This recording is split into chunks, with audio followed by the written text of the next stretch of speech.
hacer un recorderis de lo que son las glándulas, porque como tal vamos a empezar a ver glándulas de tipo exocrino y de tipo endocrino. ¿Listo? Entonces, como el concepto de glándula no lo hemos analizado desde el punto de vista morfológico, entonces es el momento y voy a tomarme un tiempo para hablar de las glándulas porque es supremamente importante, no solamente ahorita, sino para el resto de sus vidas. Después vamos a hablar de cavidad oral. La cavidad oral es muy sencilla, ¿sí? Eh, bueno, glándulas salivales y cavidad oral. La cavidad oral es muy sencilla, no vamos a revisar el tema de los dientes. Si tienen alguna cuestión en particular, pues revisan en sus libros o le preguntan al doctor Diego Aldana, que él es odontólogo. Para efectos prácticos, pues en este momento para mí no es un objetivo de aprendizaje, no está en histología como objetivo de aprendizaje. ¿De acuerdo? Bueno. Sí, señora. Listines, entonces voy a empezar a proyectar la presentación. Si tienen dudas, como ya les dije, pueden interrumpir y con mucho gusto aclaramos, ¿ok?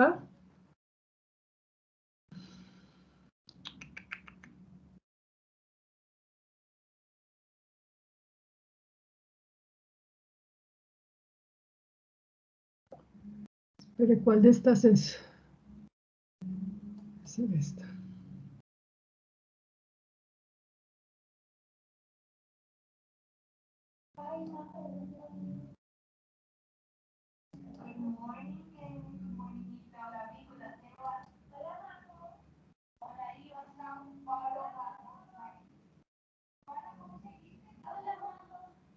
Bueno, epitelios glandulares. ¿Listo? Ya hemos visto los diferentes tipos de epitelio, ya los vimos, ¿listo? Que había un epitelio que eran simple, que eran estratificados o pseudoestratificados y de acuerdo a la forma de las células, pues se clasificaban, ¿sí? Eran planos, cúbicos, cilíndricos, ¿de acuerdo? Los epitelios glandulares son epitelios especializados, ¿sí? Su función es la secreción, ¿listo? Y cuando se reúnen varias células, ¿sí? O acúmulo de células que tienen una función de secreción, entonces se constituyen las glándulas. Esperen, voy a cerrar acá que...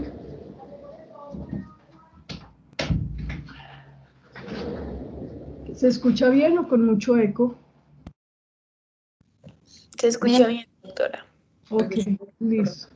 Entonces, este tipo de epitelio, ¿sí? Que tiene esta función de secreción, va a constituir las glándulas. Hay dos tipos de glándulas, unas que son exocrinas y otras que son endocrinas. Las glándulas exocrinas, su función de secreción la hacen a su superficie apical. ¿Listo? A la superficie apical de las células. Allí se hace el proceso de secreción.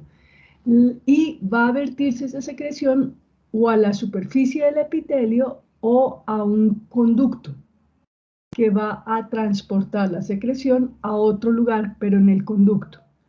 Las células endocrinas, ¿sí? Van a vertir su secreción a los capilares que están alrededor de la glándula. ¿Listo? Y esos capilares van a llevar la secreción que se denominan hormonas a todo el cuerpo a través de la sangre. ¿Listo? Y hay otro tipo de células que son de glándulas que se llaman las glándulas paracrinas que van a vertir su secreción al intersticio y van a estimular a distancia el epitelio, ¿listo? Otros epitelios, ¿de acuerdo? Pero digamos que para efectos prácticos, exocrinas, las glándulas son exocrinas, endocrinas y paracrinas. Nos vamos a ocupar en este momento de las glándulas exocrinas. ¿Listo? Exocrinas, aunque en el tubo digestivo hay glándulas endocrinas y exocrinas, como por ejemplo el páncreas tiene función endocrina y exocrina. ¿Listo? El hígado también tiene alguna función endocrina, ¿sí? Pero se considera una glándula exocrina. Las glándulas salivares son exocrinas, ¿de acuerdo? Bueno, esta secreción son producto de la transformación de diferentes compuestos de bajo peso molecular. Y estas células que constituyen las glándulas exocrinas van a llevar a cabo este proceso de transformación, ¿sí? Y son almacenados generalmente en vesículas y posteriormente son liberados a la superficie, liberados de la célula. Este es un proceso que requiere energía. ¿Listo? Bueno, las glándulas exocrinas y endocrinas tienen el mismo origen embrionario.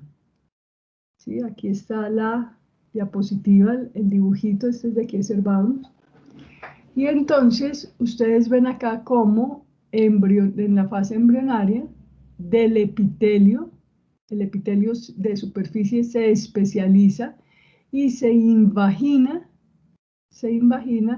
en el tejido conectivo subepitelial, ¿sí?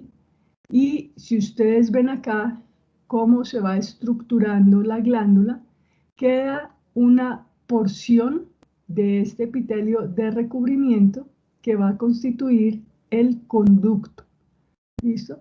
Y la porción más profunda va a ser la parte especializada de la glándula exocrina. El origen embrionario de la glándula endocrina es igual. Lo que sucede es que aquí donde está esta línea discontinua debería ser el conducto, pero estas células sufren un proceso de apoptosis, ¿sí? Y queda aislada la estructura glandular de la superficie epitelial. ¿De acuerdo? Y se constituye entonces la glándula endocrina, que es alrededor del acino glandular, que es la unidad funcional. Entonces, ¿cuál es la unidad funcional de las glándulas? El acino glandular, ¿listo? El acino glandular, ¿sí? Va a estar rodeado por una rica red capilar vascular, que es la que va a llevar a distancia el producto de esta secreción. ¿Listo? Bueno.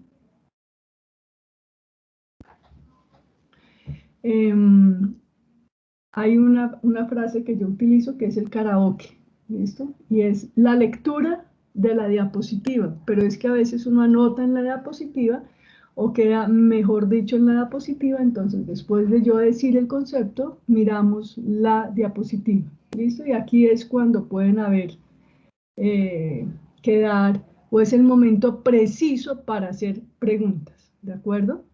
Bueno. Entonces, ¿dónde se originan las glándulas? ¿Sí? En su fase embrionaria se originan de los epitelios suprayacentes, que se invaginan hacia el tejido conectivo. Ya lo vimos en la diapositiva, en el dibujito siguiente, anterior pues. La diferencia es que las glándulas exocrinas siguen conectadas a la superficie por un conducto. Este conducto, niños, es importante porque con base en ese conducto se van a clasificar las glándulas exocrinas en simples y complejas, simples o ramificadas. Ahorita lo vamos a ver, ¿listo? Pero es por este conducto, ¿de acuerdo? Las glándulas endocrinas no tienen conducto excretor, vierten su contenido a la red capilar que está alrededor de los acinos glandulares, ¿sí? Al torrente sanguíneo. Entonces, están rodeados por una rica red capilar fenestrada que almacena su secreción en el interior de las células y responden a procesos de señalización. Bueno, listo. Las glándulas exocrinas se clasifican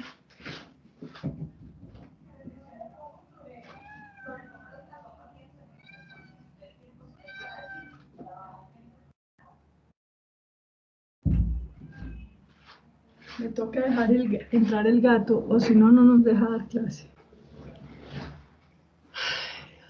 Bueno, entonces, las glándulas exocrinas tienen diferentes tipos de clasificación, ¿ok? Entonces, se van a clasificar de acuerdo al mecanismo de secreción. Nos vamos a centrar ahorita en las glándulas exocrinas, ¿ok? Entonces, las glándulas exocrinas se clasifican de acuerdo al tipo de secreción y de acuerdo al mecanismo, perdón, al mecanismo de secreción. Y de acuerdo a este mecanismo se clasifican en estos tres tipos: holocrina, apocrina o merocrina. ¿Listo? Ay, caramba. Bueno, se quedó afuera, no molesto. Chao.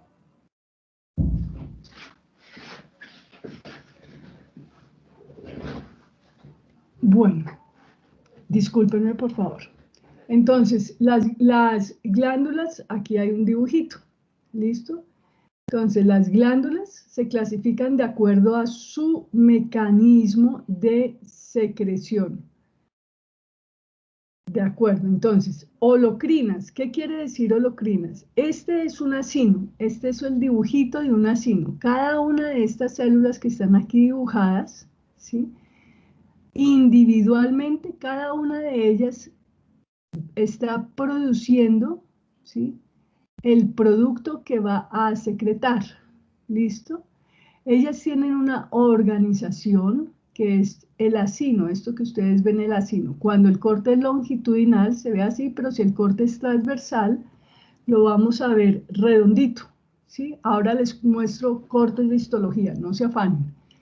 Cada una de estas glándulas, de estas células que constituyen el acino, y varios acinos van a formar la glándula, secretan o van a secretar un contenido, ¿de acuerdo? Estos granulitos que ustedes ven acá se van a almacenar en pequeñas vesículas. Y cuando llega el momento, reciben el impulso para que, o el estímulo, que es nervioso, generalmente las glándulas exocrinas, cuando reciben el estímulo para que liberen su contenido, ¿sí?, las membranas de las vesículas se fusionan con la membrana citoplasmática y se libera el contenido. En este proceso no se pierde ningún elemento de la estructura celular, ¿ok? Y eso se denomina una glándula holocrina. ¿Listo? En las glándulas,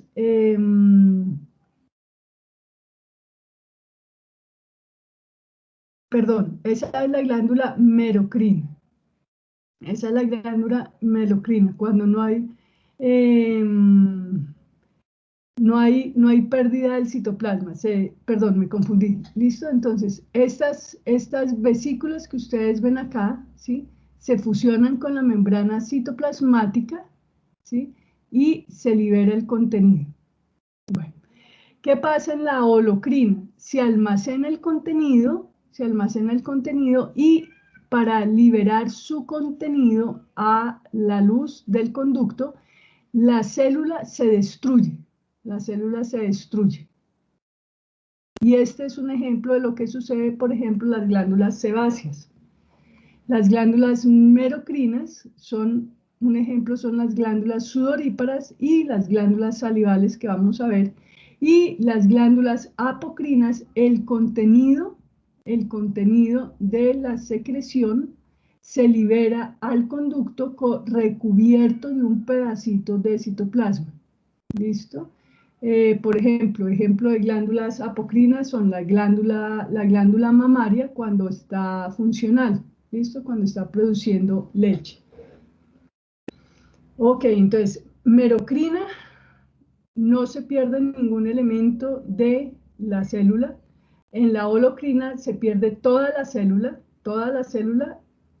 se destruye con el contenido, se desintegra la célula para liberar su contenido, y en la apocrina el contenido va acompañado de un revestimiento del citoplasma. ¿Listo? Los ejemplos: la glándula sebácea, en la merocrina las glándulas sudoríparas y las glándulas salivares, y en la apocrina la glándula mamaria. ¿Listo? Entonces, ese es un tipo de clasificación de acuerdo a su mecanismo de secreción.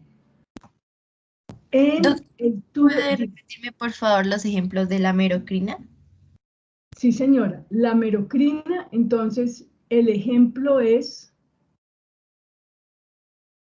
¿Cuál era la merocrina? Esta. Y este es el principal ejemplo que vamos a utilizar en el tubo digestivo. Las glándulas no pierden elementos citoplasmáticos ni organelas cuando se liberan. ¿Listo? Entonces están las glándulas salivares, están la parótida es una glándula salivar mayor, están las glándulas sudoríparas, está en el páncreas la porción exocrina del páncreas también, y las glándulas, cuando veamos mañana el epitelio del estómago, por ejemplo, el epitelio del estómago está constituido por muchas glándulas que son de tipo merocrino también. El intestino, tanto delgado como grueso, tiene glándulas, ¿sí?, de tipo merocrino. Mañana vamos a ver eso, ¿de acuerdo? Gracias, doctora. Bueno, y de acuerdo al número de células, ya vimos en el epitelio respiratorio que había unas células que se llamaban células caliciformes. Entonces, estas células caliciformes son glándulas exocrinas unicelulares. Es el único ejemplo de glándulas unicelulares, las células caliciformes, ¿ok? Y el resto de las glándulas son multicelulares, pero también entonces se clasifican en unicelulares y multicelulares, ¿de acuerdo? Se van a clasificar también de acuerdo al tipo de secreción. De acuerdo a este tipo de secreción, hay tres grupos o tres tipos de glándulas exocrinas: las glándulas serosas, las glándulas mucosas y las glándulas mixtas, que tienen un contenido tanto mucoso como seroso. ¿De acuerdo? Ahora vamos a ver esto más adelante. Y de acuerdo a su forma anatómica. Esta forma anatómica va a estar determinado por el conducto excretor, ¿sí? Si no es ramificado, es simple, y si es ramificado, es complejo. Ya les muestro acá la foto porque no se preocupen. ¿Listo? Entonces, de acuerdo a si son unicelulares o multicelulares, ¿sí?, se clasifican las glándulas también. Las únicas unicelulares son las células caliciformes, que ya las vimos en el epitelio respiratorio y que suelen estar intercaladas con el epitelio del órgano. Entonces, ¿se acuerdan? El cilíndrico pseudoestratificado ciliado con glándulas unicelulares, con células caliciformes. En el intestino delgado y grueso, otra vez las vamos a encontrar, ¿sí?, un epitelio cilíndrico simple con células caliciformes, en mayor proporción en el intestino grueso que en el intestino delgado, pero ahí las vamos a encontrar otra vez. Y de acuerdo a su porción secretora, ¿sí?, de acuerdo a su porción secretora, entonces van a ser simples o complejas. Entonces, estas son simples, todas las que ustedes ven acá son simples. ¿Listo? Quiero que vean la parte que está en verde, que es el conducto excretor. Esto que está acá horizontal sería el epitelio de superficie, y esto que está aquí arriba sería la superficie donde se va a liberar el contenido, la superficie. ¿Listo? La superficie. El intestino es un tubo, ¿sí? Este sería el epitelio glandular, el epitelio secretor, y va a vertir su contenido a la luz del tubo. Fíjense que hay unas glándulas que no tienen conducto excretor, no tienen conducto excretor. ¿Como cuáles? Las glándulas del tubo digestivo, ¿listo? Las glándulas del intestino delgado no tienen conducto excretor, ¿listo? Las glándulas del estómago no tienen conducto excretor, tienen diferentes regiones que se van a especializar, pero no tienen conducto excretor. Todas estas glándulas que ustedes ven acá son simples. ¿Y qué quiere decir simples? Que el conducto excretor o su porción secretora no se ramifica. ¿Listo? A diferencia de las que vemos acá, que son complejas, otra vez, el verde es el conducto excretor, ¿sí? Fíjense que está ramificado. ¿Listo? Está ramificado. Por ejemplo, las glándulas salivares, ¿sí? Son glándulas complejas, ramificadas, porque el conducto secretor se ramifica. Es más, el conducto secretor tiene regiones. Entonces, las que están en relación directa con el acino glandular, que aquí está representado en amarillo, esa porción de conducto secretor se llama conducto intercalado. La reunión de varios intercalados se llama conducto estriado. Entonces, intercalado, estriado, intercalado, estriado. ¿Listo? Lo vamos a ver más adelante en la clase. Pero estas son glándulas complejas ramificadas, porque su conducto excretor es ramificado. ¿Ok? Aquí no hay conducto excretor, pero la glándula es simple, tubular, ¿sí? Esta también es una glándula simple, ¿sí? Tiene conducto excretor no ramificado y esto es un tubo igual a este, pero complejo, ¿sí? Está entorchado, esto es una glándula salivar, una glándula sudorípara, ¿de acuerdo? En el estómago, las glándulas que vamos a ver mañana, y en el útero, las glándulas son simples, tubular, ¿sí? Tubular simple, tiene forma de tubo. Fíjense, esto es igual a esto. Tubular simple, ramificada, pero es simple. ¿Listo? Ramificada. Los túbulos son ramificados se denominan complejas. ¿Listo? Cuando el conducto no es ramificado, es una tubular simple. Tiene forma de túbulo, ¿listo? Se ramifica la porción secretora, pero el túbulo no se ramifica. Mañana vemos este ejemplo, ¿listo? Y lo vamos a reconocer en histología y se ve en histología, entonces no se angustien, ¿listo? Bueno, y las glándulas holocrinas sebáceas, por ejemplo, tienen un conducto excretor simple, pero la porción acinar secretora tiene forma de saco, ¿sí? De bultico. Por eso se denomina acinar. ¿Se acuerdan en el pulmón que hablábamos de los acinos pulmonares que tienen forma de saquito? ¿Listo? Entonces, estas glándulas son simples, pero acinares. Estas son simples, tubulares. Simples, acinares, simples, tubulares. ¿Listo? ¿Les quedó claro? Bueno, las glándulas complejas o ramificadas, ¿sí? Tubular ramificada o acinar ramificada, no las vamos a reclasificar más, no, las vamos a dejar ahí, porque histológicamente no las vamos a diferenciar. Simplemente, ¿sí? Que tengan en cuenta que cuando el conducto se ramifica, ¿sí? Cuando el conducto se ramifica, es una glándula tubular, es una glándula ramificada, que dependiendo cómo esté la porción secretora, es tubular o es acinar. Hay otras que son túbulo-acinares, pero para efectos prácticos no vamos a tener en cuenta este grado de clasificación morfológica, ¿de acuerdo? Sí, que tengan en cuenta esto que dice acá, ¿sí? El conducto, ¿sí? El conducto al ramificarse tiene diferentes porciones y estos dos nombres son importantes. El conducto intercalado es el que está más cerca a la porción acinar, ¿sí?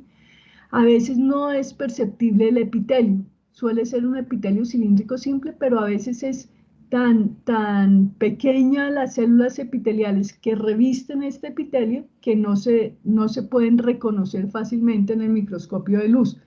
Y el segmento que le continúa se llama conducto estriado. Este sí se ve y en las glándulas salivares lo vamos a ver muy bien. Esto es importante porque en este tipo de glándulas ramificadas, el conducto, las células del conducto van a modificar la secreción. ¿Listo? Van a modificar la secreción. ¿Cómo la modifican? Quitando o poniendo electrolitos, ¿sí? Quitando o poniendo, o mejor dicho, poniendo bicarbonato, ¿sí? Dependiendo el tipo de glándula. Esto lo vamos a ver más adelante, no se afanen. ¿Listo? Bueno. Entonces, ya vimos que de acuerdo a cómo es su forma anatómica, ¿sí? Por su conducto va a ser simple si no se ramifica o compleja o ramificada si se ramifica, perdón. Y la terminal secretora, que es la parte funcional, la parte acinar, ¿sí? Entonces puede ser tubular, acinar o compuesta. ¿Listo? Bueno, ¿les quedó claro la clasificación de las glándulas exocrinas?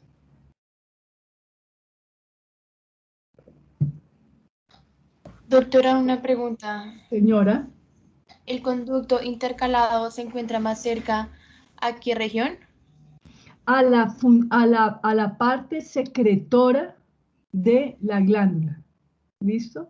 O sea, si esto fuera un conducto ramificado, pero como no es un conducto ramificado, aquí no hay conducto intercalado, pero si lo fuera, estaría aquí donde está mi cursor. ¿Listo? Ay, me regresé mucho, perdón. Doctora, Este sí tiene conducto excretor, entonces el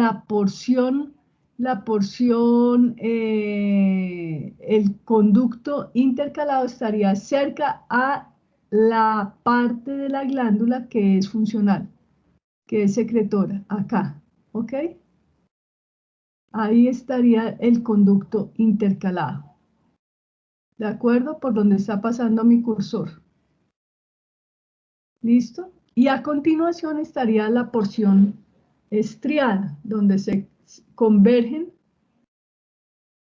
dos o más conductos intercalados. Señora.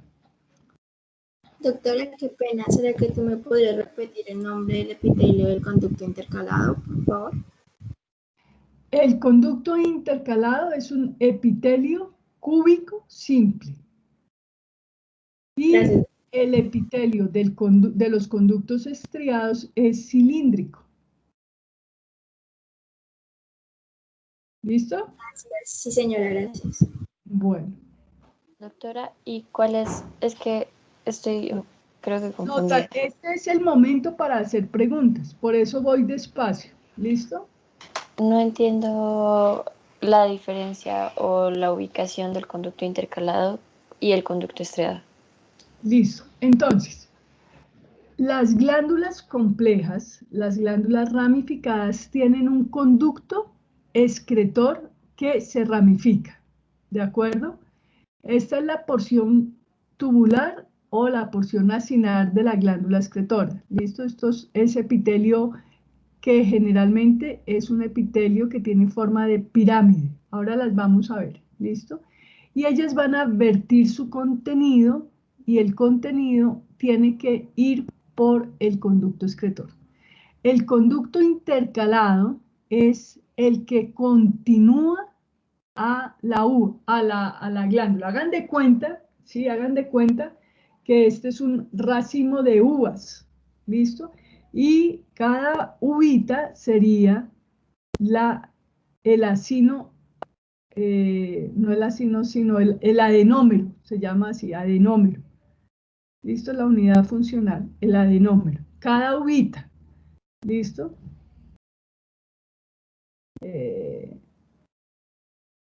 Listo, entonces, tienen el racimo de uvas, muestra a ver y hacemos algo acá. Utilicemos las herramientas que están para utilizar, ¿cierto? Vamos a ver.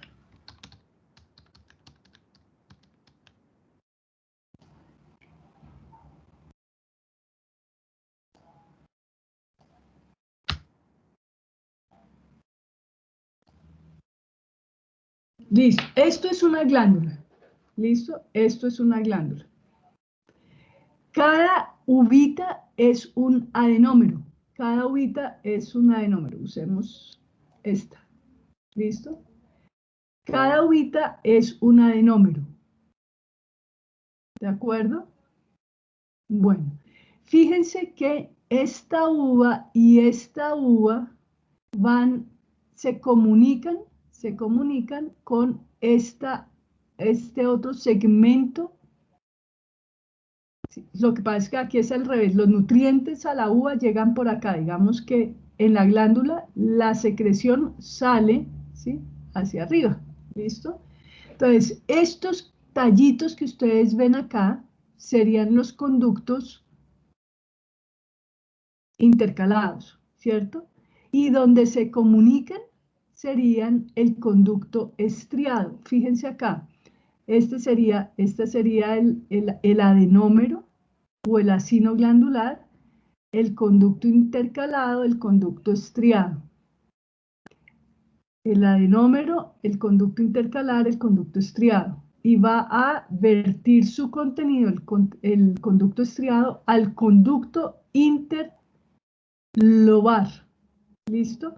Este es un lobulillo, ¿sí? Digamos que aquí habría un lobulillo, después se constituye un lóbulo, ¿sí? Y después la glándula completa. ¿Listo? Nosotros vamos a reconocer los conductos intercalares porque son los más cercanos al adenómero. Los estriados porque definitivamente se reconocen, ¿sí? Y la porción del conducto, ya el resto del conducto lo vamos a llamar conducto interlobar. ¿Listo? El epitelio del conducto interlobar se va complejizando. Entonces, acá es cilíndrico simple, el intercalar. El estriado cilíndrico simple. Se va complejizando, ¿sí? Después del estriado se va complejizando y se va volviendo pseudoestratificado, y cuando ya va a abandonar o atravesar el epitelio de superficie para vertir su contenido, ¿sí? Entonces, aquí es estratificado, puede tener 2 capas de epitelio. ¿Listo? Epitelio plano. ¿De acuerdo? ¿Les quedó claro?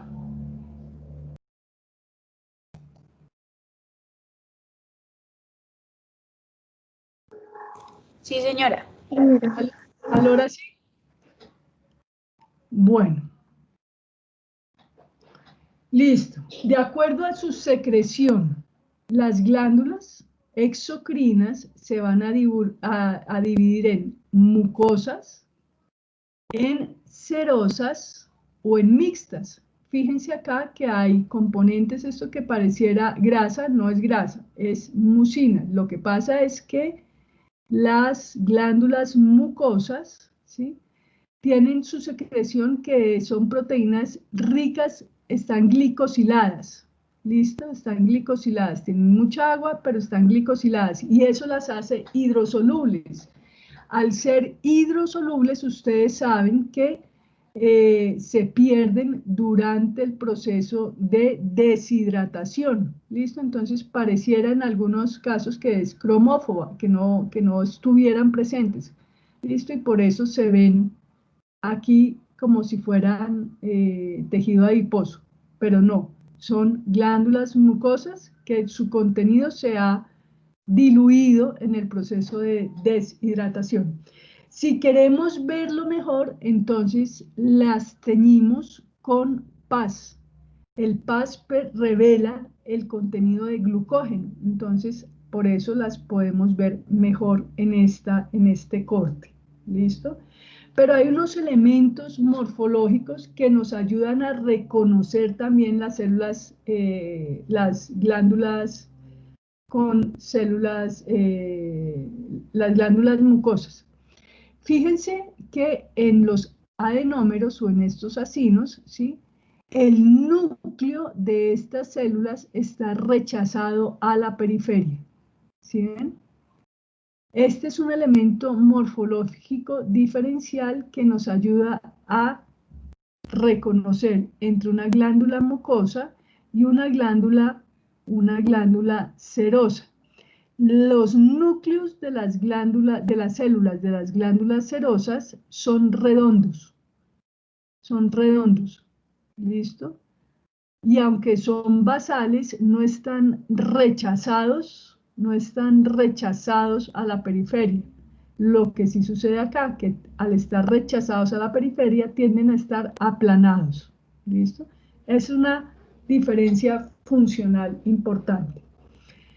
Las glándulas serosas, ¿sí?, tienen gránulos que son ricos en proteínas. ¿Listos?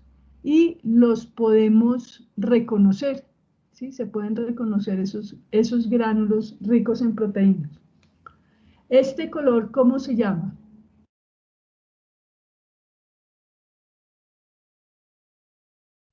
¿Eosinófilo? Eosinófilo. ¿Listo? Muy bien. Basófilo es el morado intenso, ¿sí? Y este es más eosinófilo. Muy bien. Fíjense acá, ¿sí?, aunque no lo estamos viendo bien, pero esto es diferente al resto. Esto es un conducto estriado. ¿Listo? Un conducto estriado. Cuando les mostraba el racimo de las uvas, ¿sí?, utilicemos las glándulas mucosas porque se ven mejor. Cada uvita es un adenómero. Cada uvita es un adenómero. ¿Listo? Y fíjense que en el centro hay una luz. No en todos se ve muy bien, ¿sí? Pero en esta luz es donde se origina el conducto intercalado. ¿Listo? Es el lumen del acino. Todas estas células van a vertir su contenido en la luz del acino. Casi no se ve. ¿Listo? Se ven más fácil, ¿sí?, en esta microfotografía. Bueno, sigamos. ¿Van claros? Y mixtas, pues tienen el contenido mucoso y en la periferia de la glándula el contenido seroso, como si fuera una gorrita.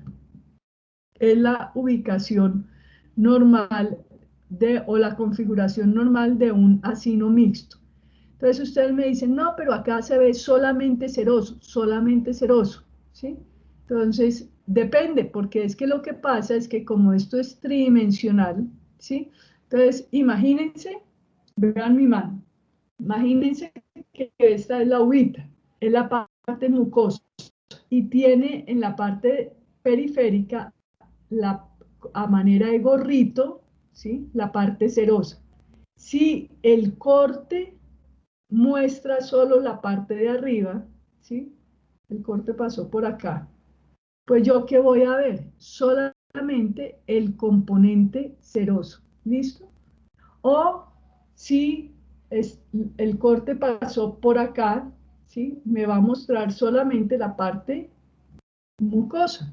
Entonces, por eso a veces se ve o solo mucosa o solo serosa, pero en realidad la configuración es esta. ¿Listo? Esta.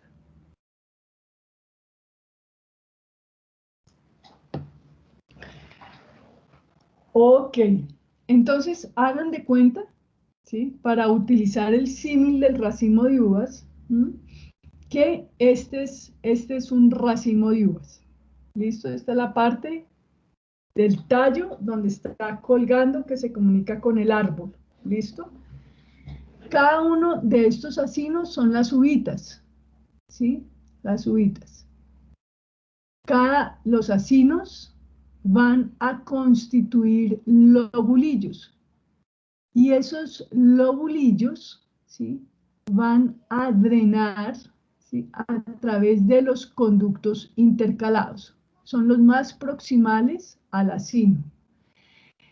¿Qué tienen en común los acinos glandulares con los conductos intercalados? El conducto intercalado no es secretor, como sí sucede en el epitelio del ducto estriado. El conducto intercalado no es secretor, no participa, ¿sí? en la secreción, ¿no? Pero ¿qué tienen en común? Tienen en común esta célula azul que ustedes ven aquí alrededor, que son las células mioepiteliales. Estas células mioepiteliales van a estar alrededor del acino, ¿sí? Y van a estar alrededor del conducto intercalado. Y eso va a favorecer con su contracción la expulsión o la circulación inicial de la secreción acinar. ¿Listo? Entonces están revestidos por células mioepiteliales.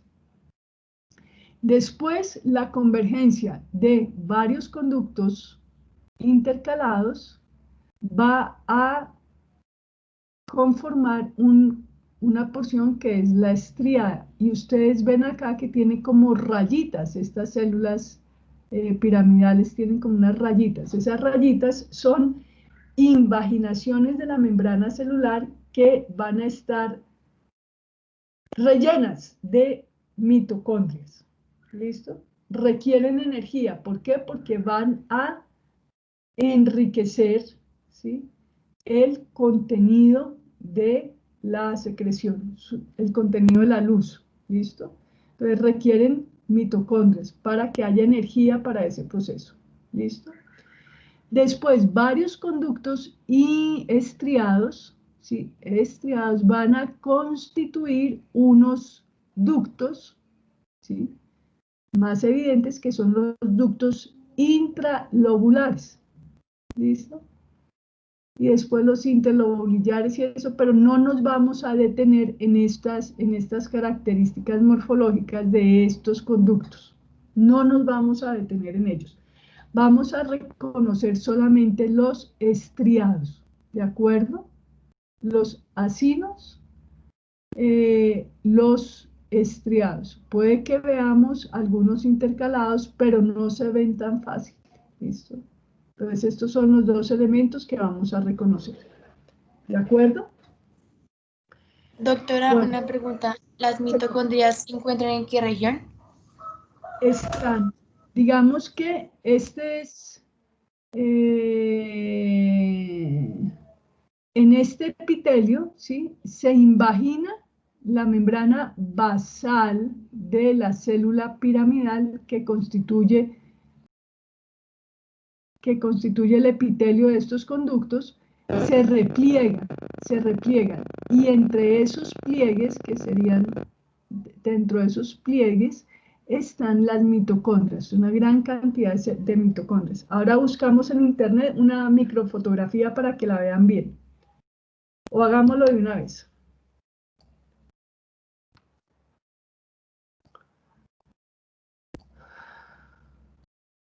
Pongamos aquí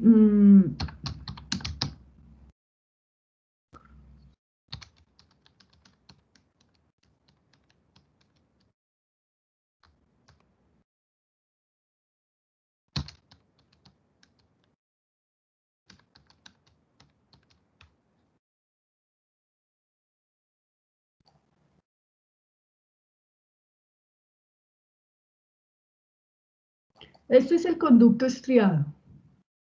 ¿Listo? Este es el conducto estriado y en esta microscopía electrónica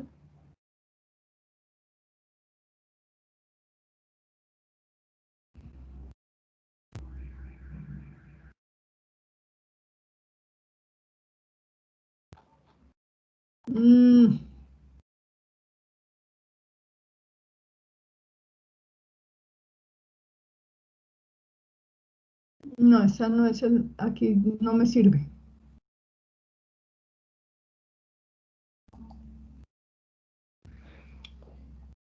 Mm,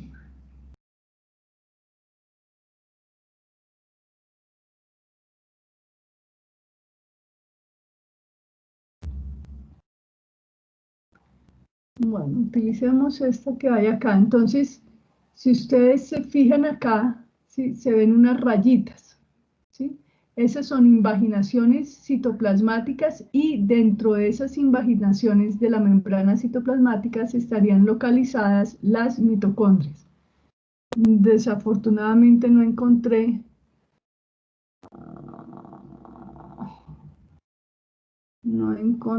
la microfotografía que quería mostrarles.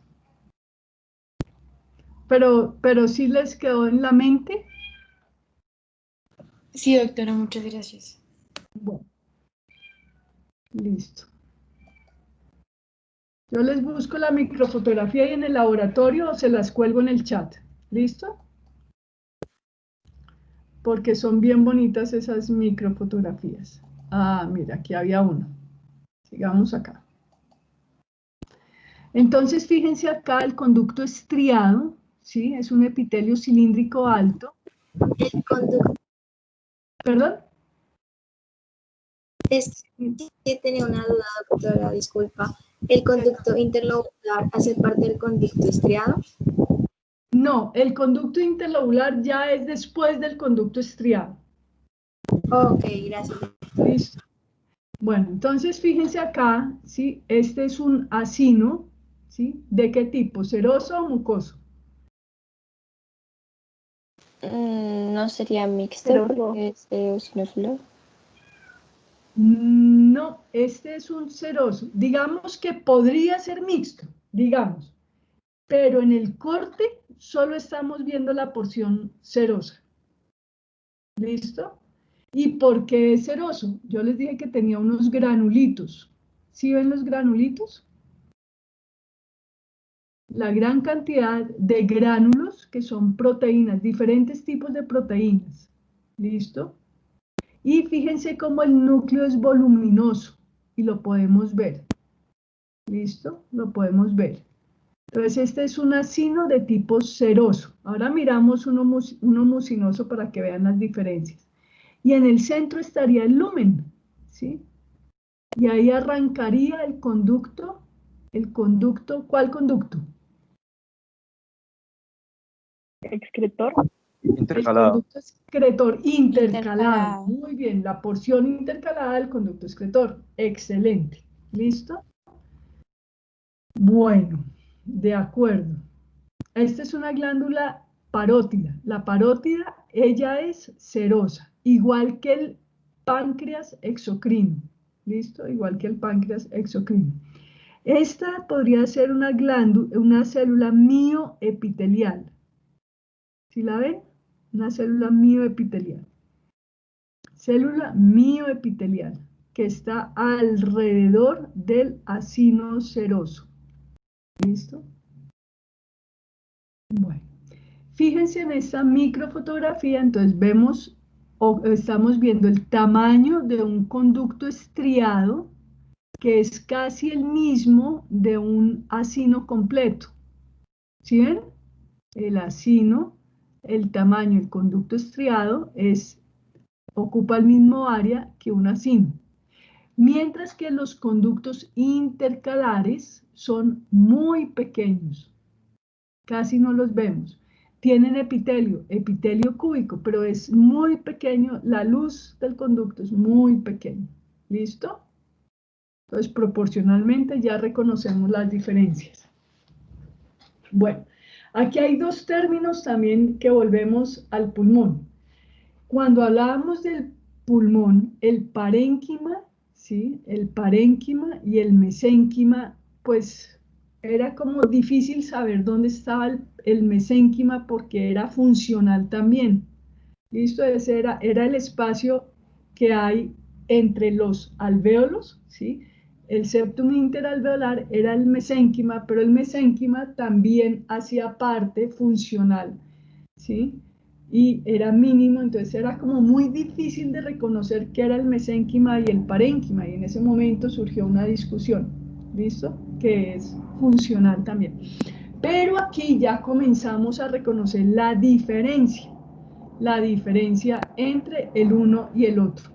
La parte epitelial, ¿sí?, del órgano, ¿sí?, se llama parénquima y generalmente es la que tiene la función. ¿Cuál es la función de este parénquima? Pues la secreción, ¿sí?, la secreción seroso, que son enzimas generalmente, proteínas, enzimas, ¿listo? Este es el parénquima y lo que está alrededor, conteniendo, dando forma estructural al órgano, ¿sí?, es el mesénquima. ¿Listo? Entonces, esas es dos palabras que hay que tener en cuenta. Parénquima y mesénquima. El mesénquima es el estroma, es el tejido conectivo. ¿Listo? ¿Por qué esto es importante?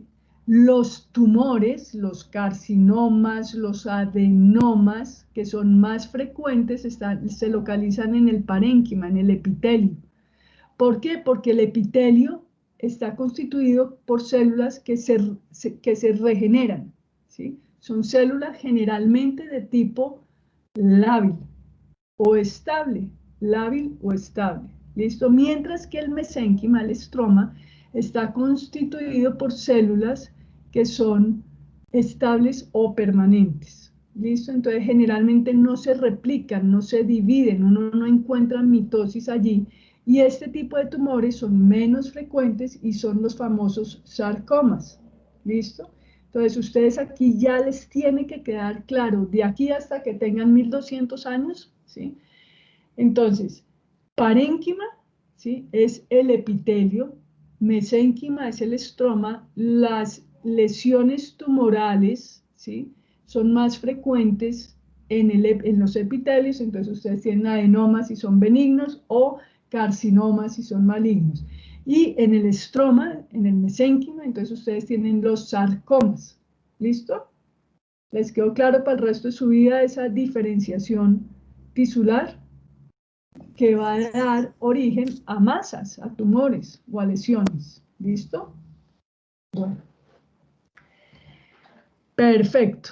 ¿Cómo se constituyen las glándulas? ¿Listo? Entonces, la parte funcional es el parénquima, el epitelio. Cuando yo les digo los adenomas, los adenómeros, todos esos son epitelio especializado. ¿Listo? Y después, que son las ubitas. ¿Listo? Los conductos también son parte de ese epitelio. ¿Listo? De ese parénquima, perdón. También son partes. ¿Listo? Entonces, las ubitas y los tallitos son la parte parenquimatosa del órgano, de la glándula. ¿Listo? Y lo que está alrededor, que mantiene la glándula como glándula, eso es mesénquima, tejido conectivo. Ese mesénquima, entonces, tiene una cápsula que es de tejido denso y regular. En general, las cápsulas de todos los órganos son tejido conectivo denso y regular, de aquí para el resto de sus vidas. ¿Listo? Y esas cápsulas tienen unas prolongaciones que son los tabiques. ¿Listo? Esas cápsulas tienen unas prolongaciones que son los tabiques. ¿Listo?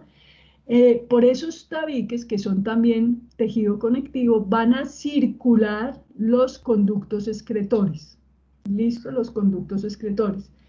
Y esa cápsula va a dividir la glándula en porciones grandes, que son los lóbulos, ¿sí? Ya saben que hay varios lóbulos pulmonares, ¿sí? Y en fracciones más pequeñitas, ella se va ramificando también y va a formar lobulillos, ¿listo? Cuando uno tiene un racimo de uvas, uno parte el racimo de uvas en 3 o 4 racimitos, pero uno puede también repartir esos racimos en de a 3 uvas, de a 4 uvas que van junticas, y esos son los lobulillos. ¿Listo? Bueno, entonces, por esos tabiques no solamente circulan los conductos, ¿sí?, sino van a circular también alrededor de esos conductos excretores vasos sanguíneos y vasos linfáticos. ¿Ok? ¿Por qué les hago énfasis en esto? Porque generalmente uno se concentra morfológicamente, histológicamente, solamente en la parte parenquimatosa, en la parte epitelial. Pero uno debe ser consciente que en el estroma están los vasos sanguíneos, los nervios, los linfáticos, que acompañan los conductos excretores y que son fundamentales para la glándula como tal. ¿De acuerdo? Este mesénquima que forma ese entramaje entre la parte epitelial, ¿sí?, eso se llama el intersticio, que en los pulmones lo veíamos en el septum, ¿sí? Entonces hablábamos del intersticio, pero casi no lo veíamos. Aquí, ¿sí?, esto sería el intersticio. ¿Listo? El intersticio. Y ese para mí es un elemento estructural fundamental y que cada vez está cobrando más relevancia en la comunicación intercelular. ¿Listo? De hecho, imagínense que aquí hay un tumor, unas células malignas que tienen la capacidad de invadir, ¿listo?, de invadir a los linfáticos y a los vasos sanguíneos. ¿Cómo lo hace? Pues tiene que invadir ese espacio mesenquimal intersticial donde hay pequeños capilares, pequeños vénulas, y las invade. Y gracias a eso, pues llega a donde no debería estar. ¿Listo? Hacen metástasis. Fíjense conceptualmente cómo es de importante, ¿sí?, el intersticio. ¿Qué tejido es el intersticio? Areolar. ¿Cómo se llama esto? Ustedes ya se lo saben y yo se los estaba poniendo en sus bocas. ¿Cómo se llama el intersticio? ¿Qué tipo de tejido sería? Tejido conectivo areolar laxo. Exacto, perfecto. Parece que no estuviera, pero ahí está. Entonces, fíjense cómo hicimos un recorrido por la configuración de las estructuras glandulares, que es muy importante que lo tengan en cuenta ustedes. Y se los digo no como morfólogo, se los digo como médico y como médico patólogo.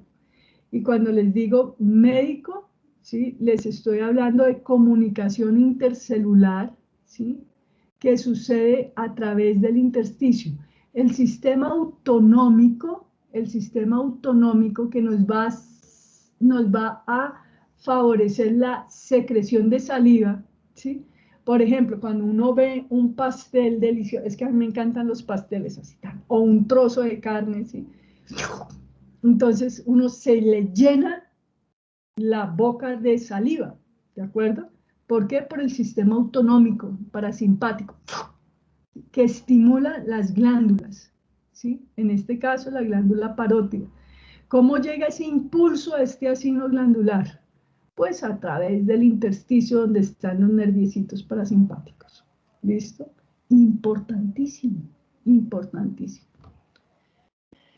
Bueno, entrando ya en materia, ¿les quedó claro cómo es el tema de las glándulas exocrinas? ¿Sí? Las endocrinas funcionan más o menos lo mismo, ¿sí?, porque tienen su mismo origen embrionario, pero los mecanismos de señalización van a ser más complejos. ¿Listo? Las glándulas exocrinas funcionan muy fácil. ¿Listo? Funcionan muy fácil. Entonces, las glándulas salivares se van a dividir en mayores y menores. ¿Su principal función cuál es? ¿Cuál es? ¿Producir qué? Saliva. Muy bien. Las glándulas mayores producen el 90% de la saliva. ¿Listo? Y están localizadas o están localizadas como ustedes ven en esta fotografía, en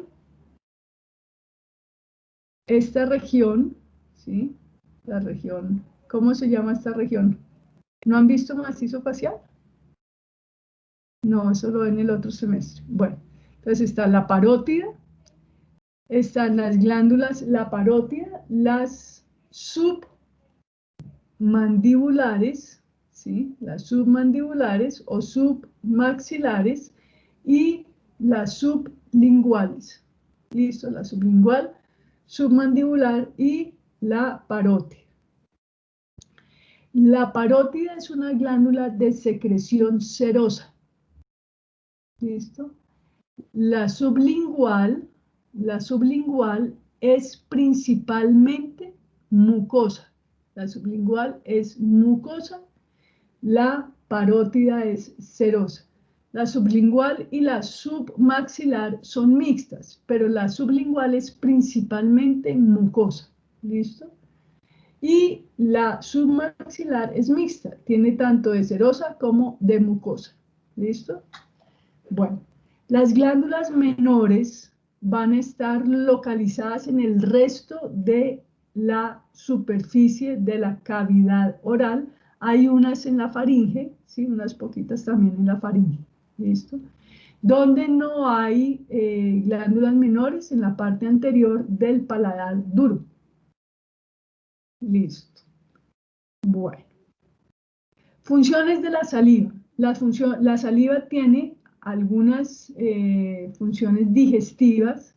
Cuando hay una exposición a almidones, es la fase 1 de la digestión de los almidones, porque la saliva tiene la alfa-amilasa, que va a partir, ¿sí?, estos almidones para que continúen con su proceso de digestión.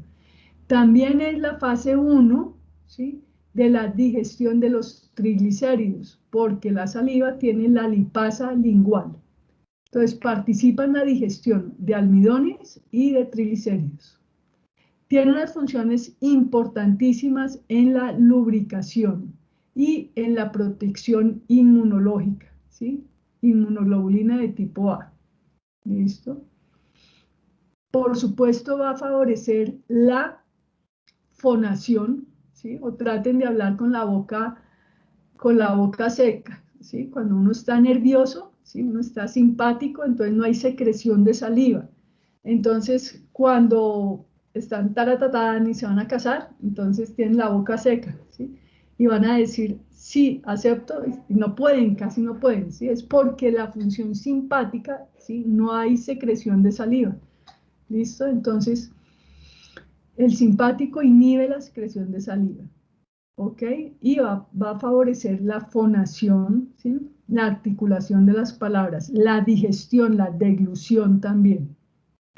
Y va a proteger también las piezas dentales. Los pacientes que tienen Sjögren, ¿ustedes saben qué le pasa a los pacientes con Sjögren? ¿Qué es lo que les pasa? No, pero...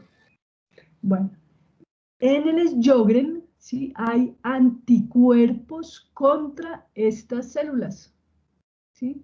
Las células de las glándulas serosas y mucosas, de no solamente las glándulas salivares mayores, también de las glándulas salivares menores, de las glándulas lacrimales, ¿listo?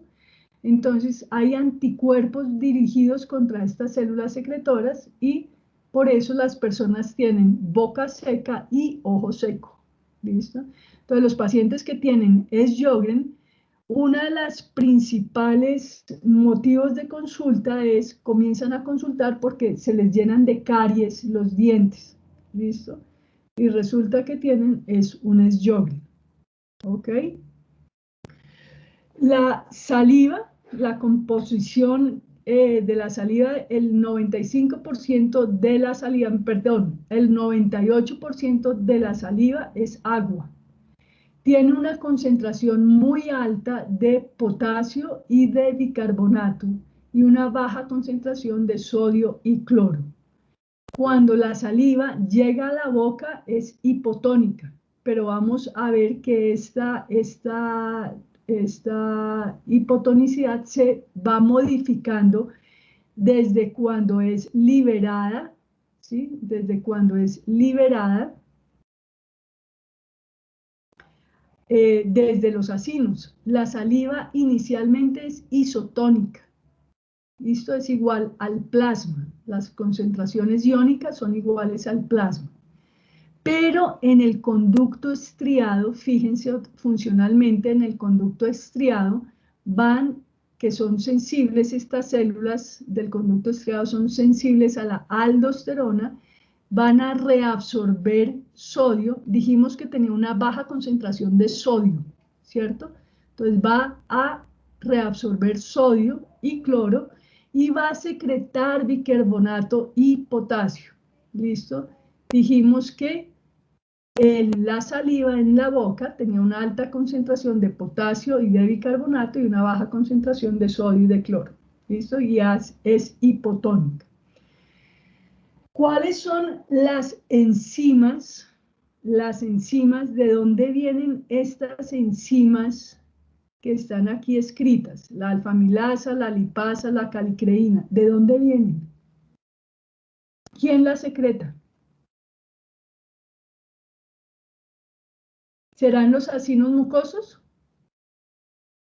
¿O serán las células de los acinos serosos?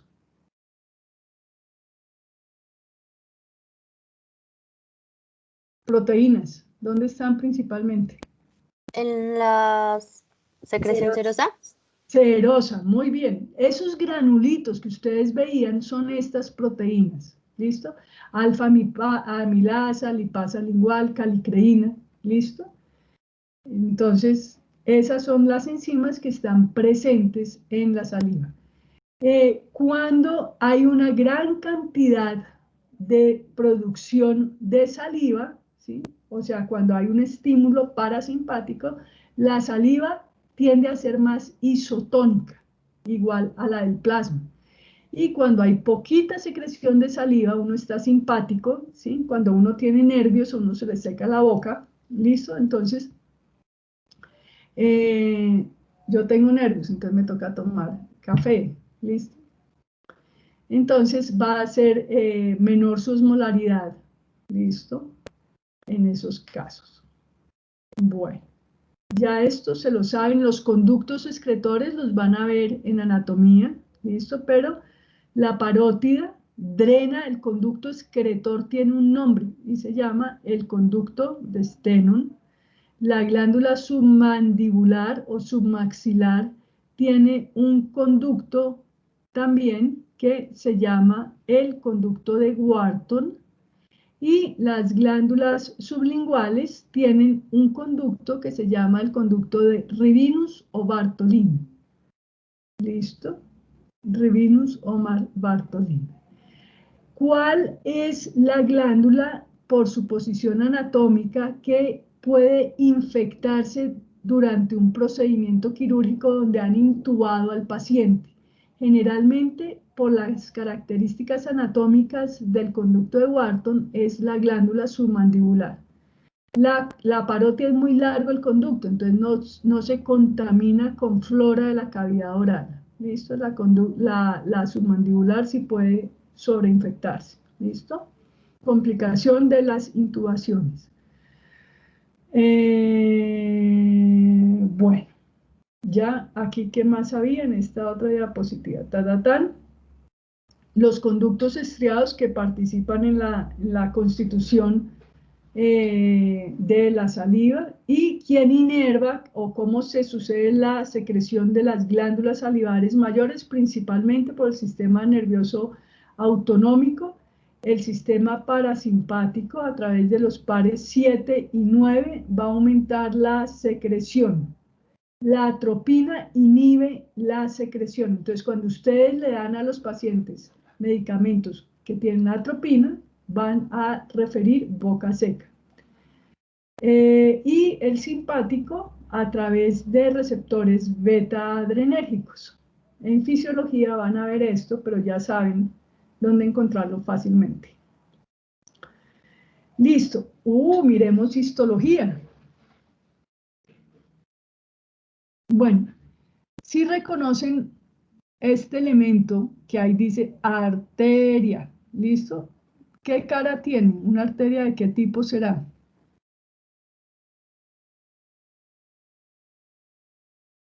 Elástico.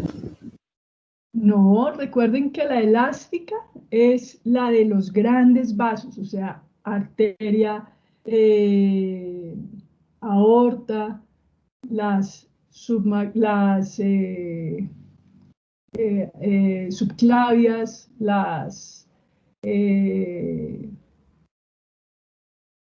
¿cómo se llama Doctora, esto? ¿Esta es una arteriola?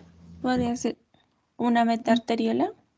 No, recuerden, bueno, ya queda claro en las elásticas, donde no hay resistencia que ofrezca el órgano. Después de la arteria elástica vienen las arterias de tipo muscular, ¿cierto? Después vienen las arteriolas, ¿sí? Que tienen hasta 5 capas de músculo liso. Y las metaarteriolas son muy pequeñitas, ¿sí? Son las que son iguales a las vénulas. Esta sería una metaarteriola, por ejemplo. ¿Listo? Esta puede ser una arteria muscular, pero no estamos viendo muy bien la elástica interna, pero si yo le pongo fe, de pronto aquí veo las entradas y las salidas de la elástica interna, ¿sí? Una arteriola, una arteria muscular. ¿Listo? Doctora, pero la arteriola no era que tenía menos de 5. La arteriola menos de 5, acá no las podemos contar, ¿sí? Acá no las podemos contar, pero ¿por qué? Porque el corte no está bonito, pero fíjense, la arteria muscular, lo característico de la arteria muscular es la elástica interna. Fíjense que acá yo creo que la estamos viendo, aquí donde está el cursor. Por supuesto, no es el mejor corte para clasificar la arteria, pero esta es una muscular con toda certeza. ¿Listo? Tienen que repasar eso para el Listo. examen. Y seguramente en el examen, cuando les pongamos a clasificar la arteria, la arteriola, pues les vamos a poner un corte donde se puedan contar las capas. ¿Listo? Esto fue el que se me ocurrió preguntarles, pero para que lo vayan teniendo presente. Fíjense que acá está una célula ganglionar. Sí, bueno, listo. El conducto excretor, centrémonos en lo que tenemos que trabajar. El conducto excretor, fíjense que aquí hay 2 capas de células. ¿Sí ven? Una capa de células epiteliales cilíndricas y otra capa de células epiteliales cilíndricas basales. ¿Listo? Hay 2 capas. Los acinos, ¿de qué tipo? Serosos, muy bien. Y estos son mucosos. Fíjense que son diferentes. Aquí no vemos los granulitos. Claro que les estoy haciendo trampa porque está muy lejos el corte. ¿Listo? Pero quiero que reconozcamos los elementos estructurales. Si ven los conductos estriados, ¿sí? Los conductos estriados se reconocen fácilmente, se diferencian de los acinos porque la luz es evidente. Sí, por supuesto el epitelio es diferente, pero la luz es evidente, mientras que en los acinos es muy difícil ver la luz. Entonces, cuando ustedes quieran reconocer un conducto, entonces van y buscan las luces. ¿Listo? Por supuesto que si ven la luz podría ser una estructura vascular, pero esta tiene un epitelio que nada tiene que ver con la estructura vascular. Estos tienen luz. ¿Les queda claro? Doctora, o sea, para reconocer el tipo de conducto yo busco la luz. ¿En cuáles es La- la que sí se ve y en cuáles no? exacto. Entonces tú ves la luz, ese es un conducto. Entonces, si quieres saber si es estriado o si es un conducto, ¿sí? Entonces vamos a reconocer el epitelio. Aquí estamos muy arriba para ver las diferencias entre un conducto estriado y un conducto interlobar. ¿Listo? Yo ahorita me acerco y lo vemos mejor. ¿Listo? Un adenómero. La definición de adenómero es la unidad funcional de las glándulas, la unidad funcional de las glándulas exocrinas. ¿Listo? Este es un adenómero. ¿Por qué elementos se constituye el adenómero? Por células secretoras, células epiteliales secretoras, que pueden ser mucosas o serosas, ¿sí? Y el conducto,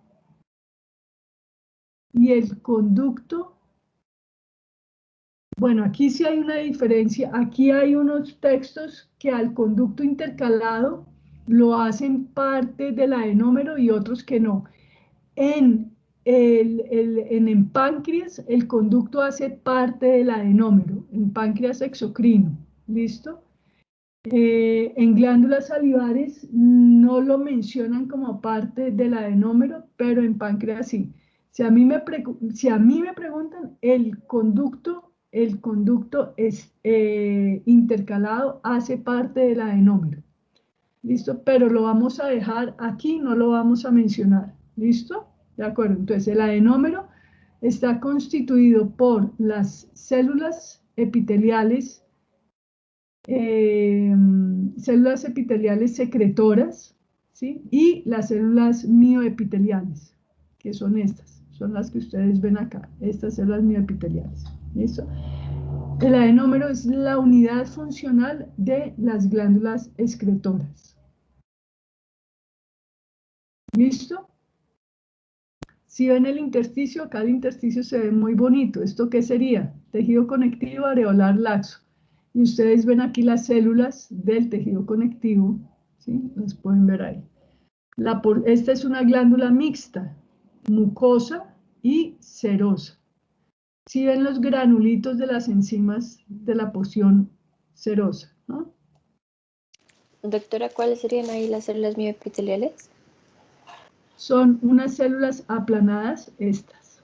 Si las ves acá, y esta podría ser una célula mioepitelial, sino que está separada, pero esta con toda certeza, y esta de acá también.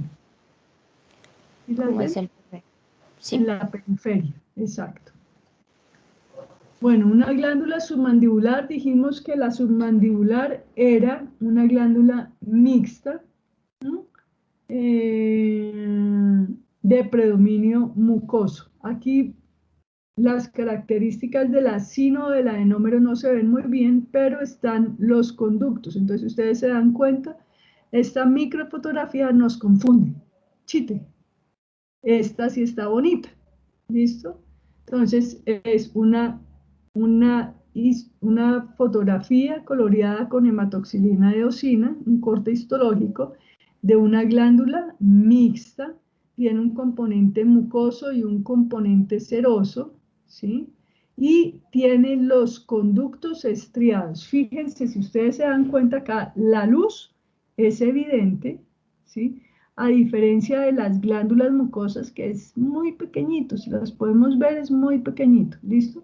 Y el epitelio tiene rayitas, fíjense acá, rayitas. Esas son las estrías. Y ahí hay una alta concentración de mitocondrias, ¿listo? Bonito. Bueno. La parótida. ¿Qué tipo de glándula es la parótida? Serosa. Muy bien. ¿Sí ven estos cositos acá? ¿Qué serán?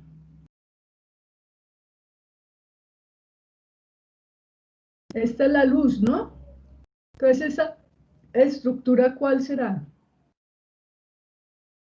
Así rápido, lo primero que se les venga a la mente.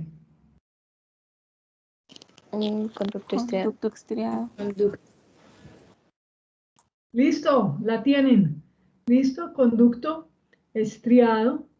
Este puede ser también un conducto estriado, un conducto estriado. Fíjense que no nos hemos acercado, pero ¿por qué les pido que expresen lo que tienen en su mente, porque lo reconocen fácilmente desde arriba, desde una distancia de 4x, los ven, ¿sí? A diferencia de estos acá, que también son conductos excretores, pero fíjense que el epitelio es desordenado, ¿listo? No es tan ordenadito como esto, ¿sí? Este parece un cajón de los de ustedes, o una repisa de las de ustedes, todas las camisetas organizaditas, divinas, ¿sí? No como esto, no, ¿sí? Organizaditas. Bueno, fíjense acá que hay un elemento morfológico que nos ayuda a reconocer la parótida, que es una glándula exocrina de tipo seroso, ¿sí? Ya lo tienen que reconocer así, sin acercarse más y sin dudarlo, de el páncreas, que es una glándula, mixta, tiene contenido exocrino y endocrino. Lo que pasa es que el endocrino es un porcentaje del 2%. El resto de la glándula es exocrina. Entonces se va a ver igualito a esto, se va a ver muy parecido a esto, pero digamos que no estuviéramos viendo los conductos estriados porque tampoco los tiene, ¿sí? Los estriados son propios de las glándulas salivares mayores, ¿sí? Pero hay otro elemento que les permite reconocer rápidamente a la parótida y es este tejido adiposo. ¿Listo? El tejido adiposo está presente en la glándula parótida y está ausente en el páncreas. ¿Listo? Entonces esto también les ayuda a reconocer rápidamente la parótida del páncreas. ¿Listo? Trucos, trucos. Una aproximación de un conducto estriado. A mí me parece hermoso. ¿Sí? Cada vez que lo veo me parece más bonito. ¿Listo? Entonces, la organización aquí sí se ven bien las invaginaciones digamos, de la membrana citoplasmática y están entre las invaginaciones las mitocondrias. Por supuesto, no estoy viendo las mitocondrias. ¿Listo? Bueno, fíjense acá, ¿sí? Este corte, que es un corte, por sus características, es un corte en plástico, ¿sí? Que permite ser cortado de una micra, cortes de una micra. Yo puedo ver un conducto, ¿sí? Intercalado. ¿Sí? El conducto intercalado, ¿sí? Probablemente aquí convergen el conducto de este adenómero, el conducto de este adenómero, el conducto de este adenómero, ¿sí? Y va a drenar a este conducto que es más grande, que es el estriado. ¿Listo? Pero acá lo vemos muy bien, conducto intercalado. No se ven tan fácil. El intersticio, esta es una célula mioepitelial, el citoplasma es una célula mioepitelial y se las hago ver para que tengan claro la íntima relación que hay entre una célula mioepitelial y el adenómero. ¿Listo? Acá no le estamos viendo la célula mioepitelial, podría ser esta, pero no se ve bonita. ¿Listo? Los plasmocitos. Bueno, listo. ¿Qué ven ustedes acá? Cuéntenme. Eso que dice MA, ¿qué serán?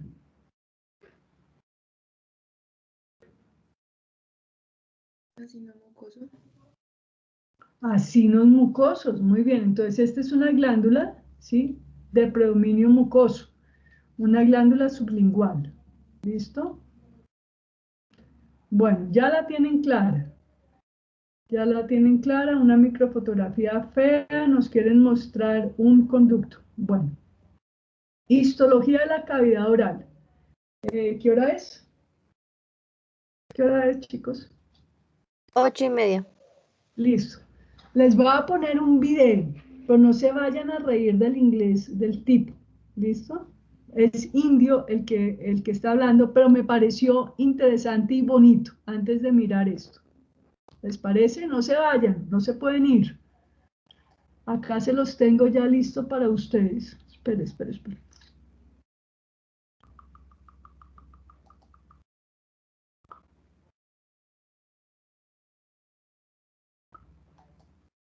¿Cómo hago para quitar eso? Esperen y hacemos una cosa. Detener presentación. ¿Cómo vamos? ¿Vamos bien? Sí, señora.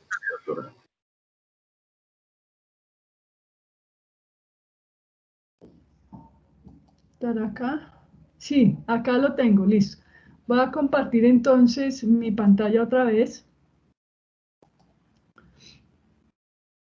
Es también para que hagamos un break mental. ¿Listo?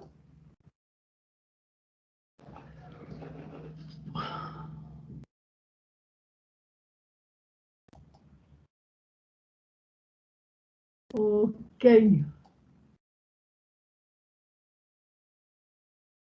¿Ya están viendo mi pantalla que dice el YouTube?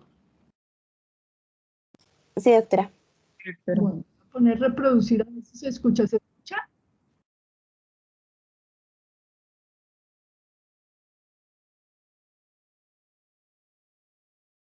no, doctora, no se escucha. ¿No se escucha? Entonces, esperen. Es que parte del asunto es, me van a tener que ayudar, esperen. Detener presentación. Dejar de compartir, ¿no? Dejo de compartir. Ahora, otra vez. ¿Me ayudan acá, porfis? Voy a compartir contenido. Ahí cuando va a compartir, Ah, doctora, está una casillita que dice compartir audio. listo. Ok. Ya, gracias. Mm, escritorio.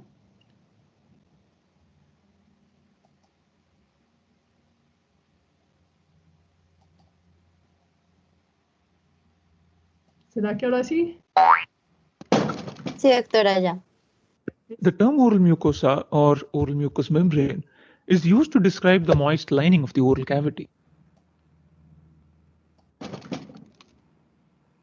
The term oral mucosa or oral mucous membrane is used to describe the moist lining of the oral cavity. Oral mucosa is essentially made of an epithelium and an underlying connective tissue and is classified into three types based on its function as the masticatory mucosa, the lining mucosa, and the specialized mucosa. The gingiva and hard palate constitute the Bueno, entonces pilas. Mucosa masticatoria, ¿me escuchan? Sí, doctora. Sí, doctora. Sí, señora. Mucosa masticatoria, mucosa de revestimiento y mucosa especializada. ¿Listo? Seguimos. masticatory mucosa and bears the forces of mastication. The dorsum of the tongue forms a specialized mucosa because of the presence of taste buds which have a sensory function. And the rest of the oral cavity, amounting to at least 60%, is lined by lining mucosa. The two main components of the oral mucosa are the stratified squamous epithelium or the oral epithelium and the underlying connective tissue called the lamina propria. The epithelium and the connective tissue interface is wavy and undulating with the Bueno, fíjense acá los elementos estructurales de la mucosa, ¿sí? De la mucosa de la cavidad oral. Acá está el epitelio plano, escamoso, estratificado en general. La boca, toda la boca, ¿sí? Toda la mucosa masticatoria, la mucosa de revestimiento y la mucosa especializada tiene este tipo de epitelio, plano, escamoso, estratificado. Solamente en unos puntos específicos es queratinizado, el resto es no queratinizado. ¿Cuáles son esos puntos específicos donde es queratinizado? En la gingiva, ¿sí? O sea, la parte de la mucosa que guarda relación íntima con la pieza dental, esa es la gingiva, y por eso es tan grave la gingivitis, ¿sí? Hay una infección, una inflamación en ese sitio y en vez de estar firmemente adherido, donde la resistencia debe ser mayor, por eso es es queratinizado, se dañan ese epitelio y es grave por eso. Y en el rafé es donde se une en el paladar duro, se une con el hueso de la línea media, ¿listo? Entonces, en esos sitios solamente es escamoso, estratificado, queratinizado. En la mucosa de la lengua hay unas papilas que son filiformes. Esas papilas filiformes que no tienen función gustativa pueden estar queratinizadas, Los gatos, por ejemplo, sí las tienen queratinizadas porque su función es cortar el pelo. Cuando se acicalan, ¿sí? Entonces cortan el pelo. Y en los humanos y en los mamíferos rumiantes, esas papilas filiformes que están en los bordes, en las caras laterales de la lengua, su función es contribuir a que el bolo masticatorio se mantenga en posición. ¿Listo? Entonces, epitelio de la cavidad oral, escamoso, estratificado, no queratinizado. ¿Listo? Fíjense en este dibujo también la membrana basal es evidente, ¿sí?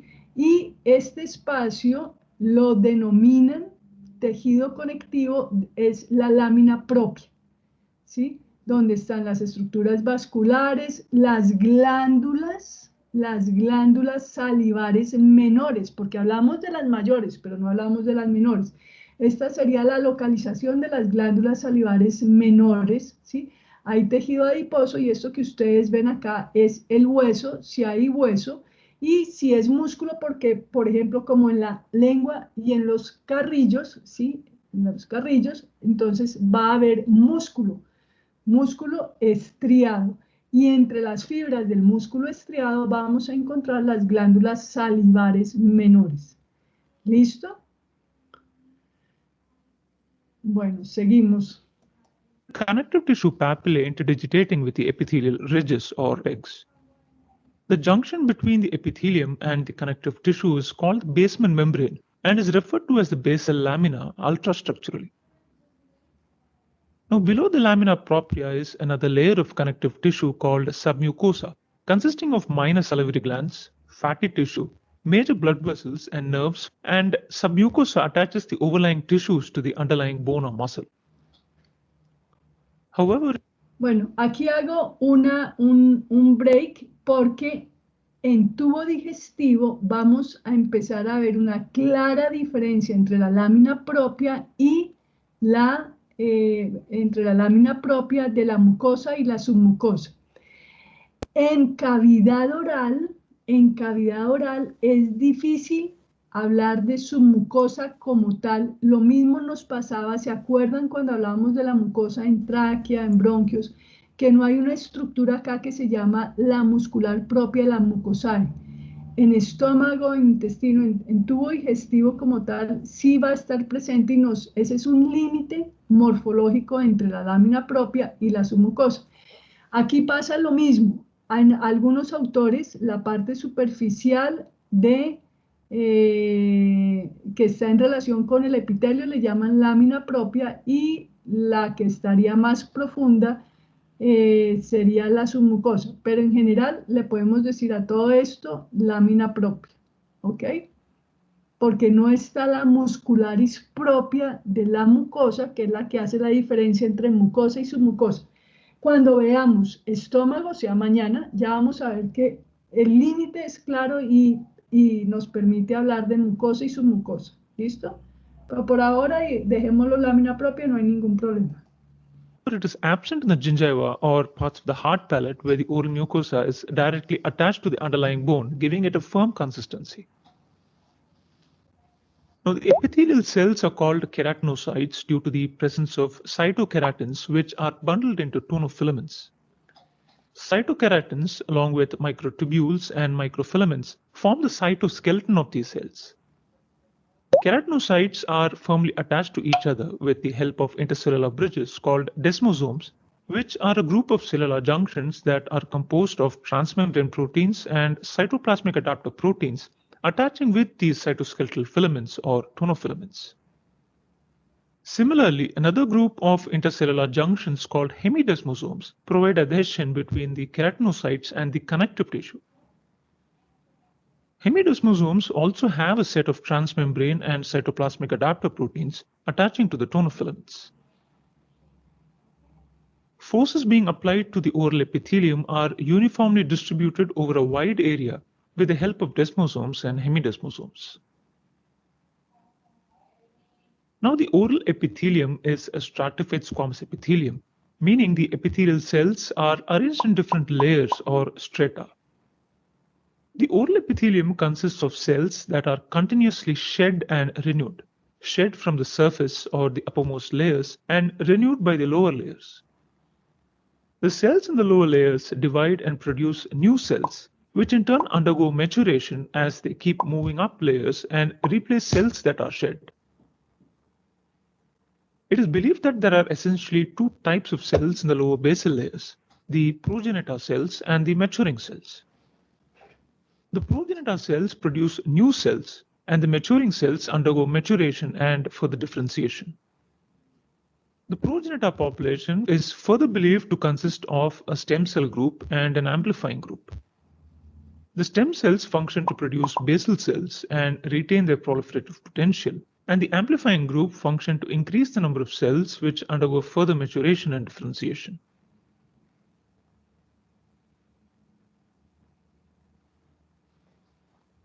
Divertido, ¿no? Doctora, ¿nos puede regalar ese link, por favor? Sí, se los pongo en el chat. ¿Les pareció bueno? A mí me encantó. Bueno. Listo. Entonces vamos a mirar la mucosa especializada, que es la mucosa de la lengua, ¿sí? Y para eso voy a utilizar el microscopio virtual. ¿Listo? Entonces, esta es la lengua.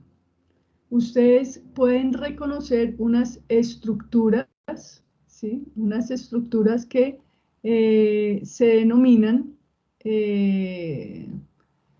digamos, estas son invaginaciones, ¿sí? Invaginaciones de la mucosa, y estas estructuras tienen un nombre. ¿Cómo se denominarán?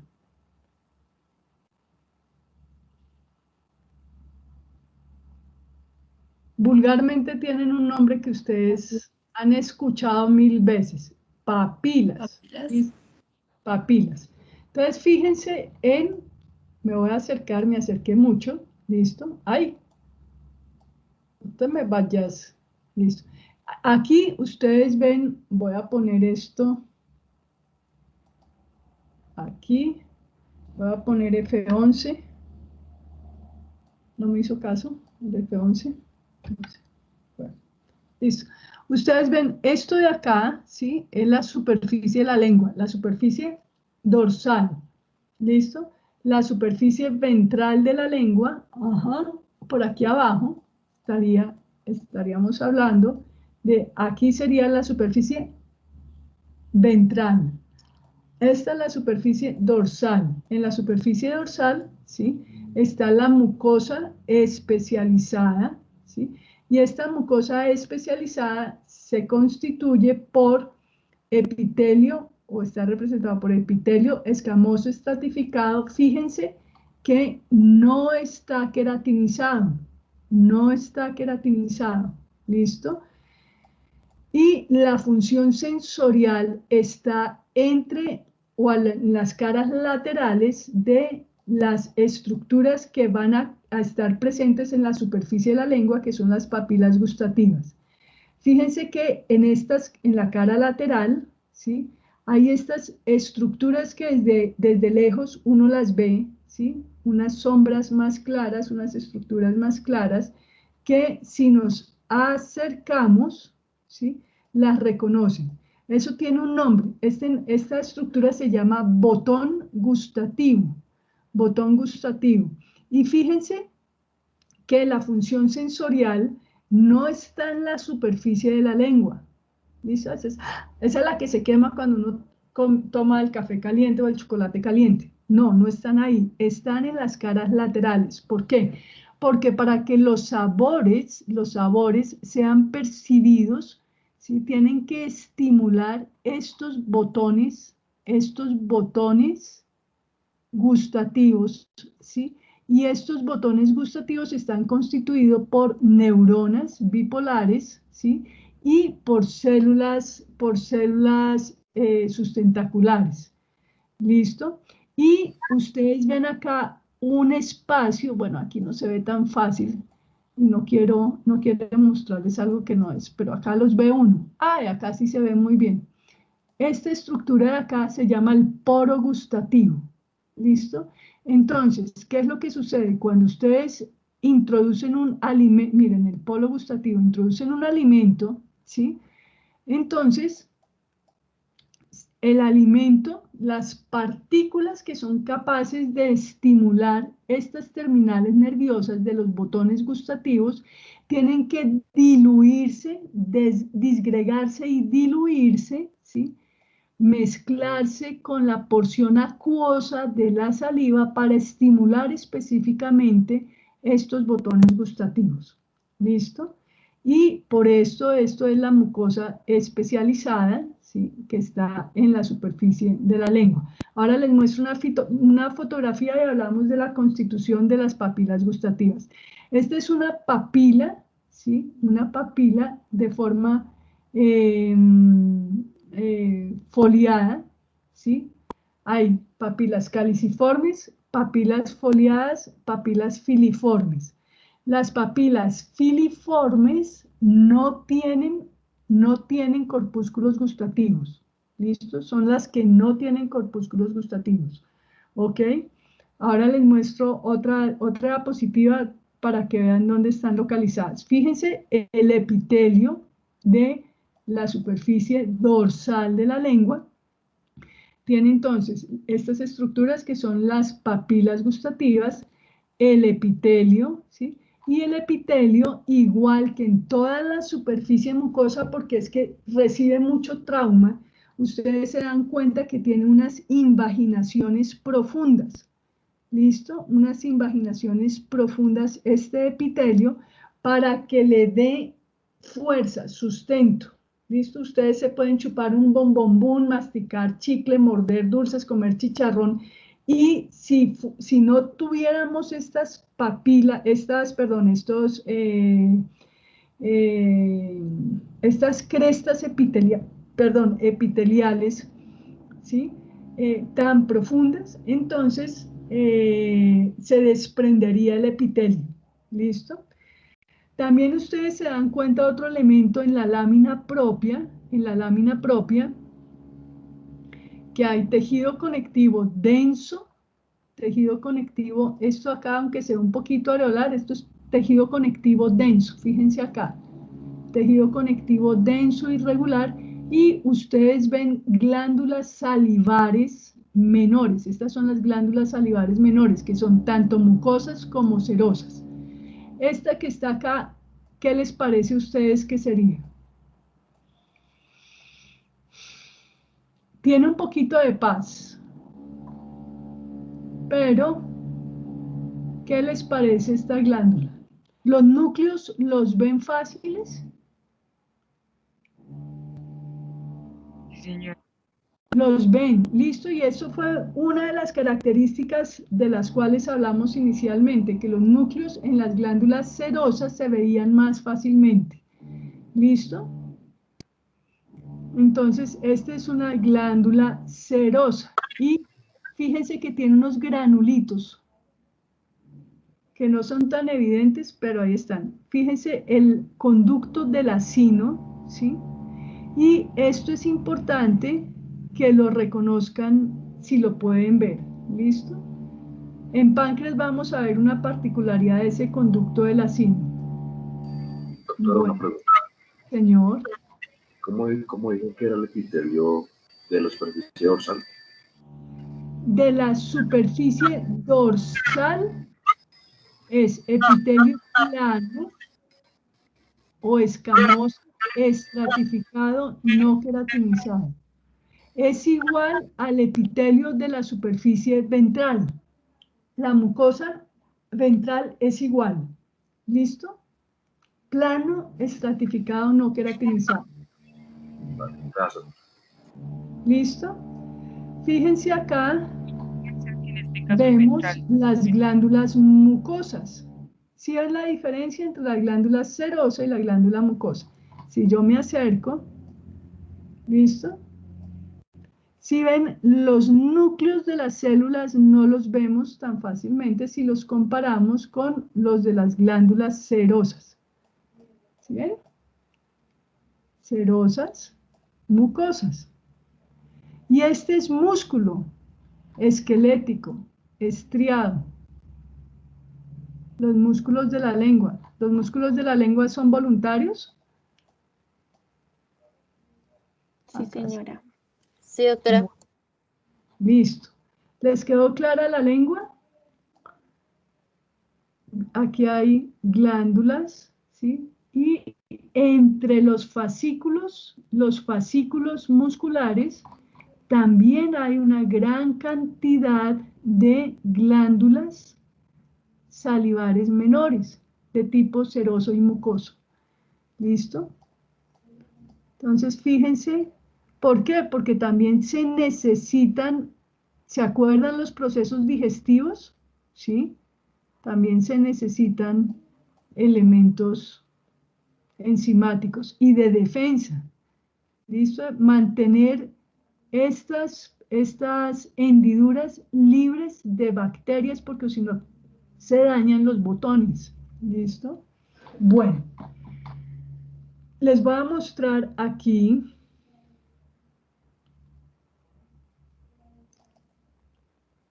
Ah, no, no era este.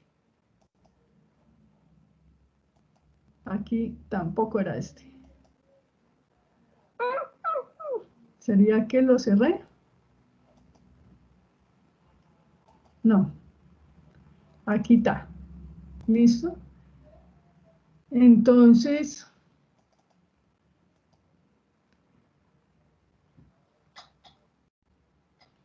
en este dibujo de la lengua, ¿listo? Está representado, digamos, lo que quiero hablarles del gusto y su relación con las papilas gustativas. Son 5 sabores los que se pueden reconocer. Sin embargo, actualmente se está hablando de 7 sabores. ¿Cuáles son los 5 sabores? Los 5 sabores son el dulce, el salado, el ácido y el amargo. Y la mayor concentración de botones gustativos que van a reconocer estos 4 sabores van a estar dispersos en toda la lengua, pero van a tener una mayor concentración en estos sitios específicos. El sabor dulce en la punta de la lengua, ¿sí? El sabor salado y para los que me han escuchado hablar de medicina china, la punta de la lengua hace parte del diagnóstico en medicina china. La punta de la lengua se refiere al fuego, al corazón, y el sabor que está ligado al fuego, al corazón, es el dulce. Y la emoción es la felicidad. Generalmente, cuando uno come dulce, uno busca felicidad, ¿sí? Quiere compensarse, ¿sí? Entonces, fíjense cómo los chinos hace 5.000 años, porque esto es milenario, sabían algo, ¿sí? Que nosotros no sabíamos hasta hace poquito, y es la organización de los sabores, de los botones gustativos, donde son más sensibles de acuerdo a su localización en la lengua. El salado está localizado principalmente con el ácido en las caras laterales y el amargo en la parte posterior. En la parte posterior están localizadas también unas papilas que se llaman las papilas caliciformes. Es la B que ustedes ven al final, ¿sí? Estas papilas caliciformes son los que tienen más desarrollados los botones gustativos. Pues les hablé de 4 sabores. Hay un sabor que es el sabor de lo delicioso, ¿sí? que ¿cómo se llama? ¿Alguno lo sabe? El sabor de lo delicioso. Es el quinto sabor. Doctora, ¿es el sabor umami? Algo así. Umami. Muy bien, el sabor umami es el sabor de lo delicioso, ¿listo? Y están hablando de otros dos sabores, que es el sabor metálico, ¿sí? Y el sabor a la grasa, que también son muy particulares, ¿listo? Pero no han logrado localizarlo en la lengua, ¿sí? Pero está, otros dos que vienen en camino son el sabor metálico y el sabor de las grasas. Bueno, el gusto, ¿sí? El gusto no es lo mismo el gusto que el sabor, ¿listo? El gusto es la información que resulta de la despolarización de estas neuronas que están presentes en el botón gustativo. Eso es el gusto, ¿listo? Y el sabor es la interpretación compleja que hace mi corteza cerebral junto con la información que recibe de el olfato y de la vista también con la temperatura, ¿sí? Un helado tiene que ser frío, o si no, no es helado, es una crema dulce, ¿listo? Entonces, fíjense que la temperatura también hace parte del sabor, de la interpretación cortical que mis sentidos le dan a la comida o a un elemento que no es comida, que puede ser un veneno, ¿listo? Entonces, también es un elemento de supervivencia, ¿listo? Por el sabor podemos, o los animales reconocen que no se lo pueden comer por el sabor, ¿listo? Entonces los hongos tóxicos, los animales, las especies inferiores, no se lo comen por el sabor, ¿sí? Nosotros somos los que nos los comemos para intoxicarnos, ¿sí? Pues yo no, pero hay algunos que lo hacen, ¿sí? Entonces, también hace parte de la supervivencia. La inervación está por el glosofaringio y por las cuerdas del tímpano, ¿sí? Con esta ubicación específica. ¿Qué más les digo del gusto? El poro gustativo, ¿sí? Las neuronas, las células sustentaculares que ayudan a la supervivencia de las neuronas, ¿listo? El epitelio lingual, la cavidad oral, ¿listo? ¿Qué hora es? Las 9. Bueno, entonces les voy a dejar el video que me pareció muy bueno y sobre todo la parte epitelial me pareció 1A. Se las voy a dejar ahí en el chat. Si tienen preguntas, me escriben por el chat o las preparan para que las respondamos en el laboratorio. ¿Listo? Nos vemos mañana. Doctora, una pregunta.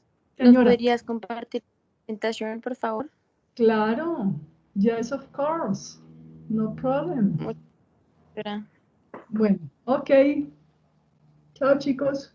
Gracias, Gracias, doctora. Que doctora. se Hasta luego, doctora, gracias. Solo, doctora, muchas gracias. Hasta luego, doctora, gracias, doctora. Arrivederci, Roma.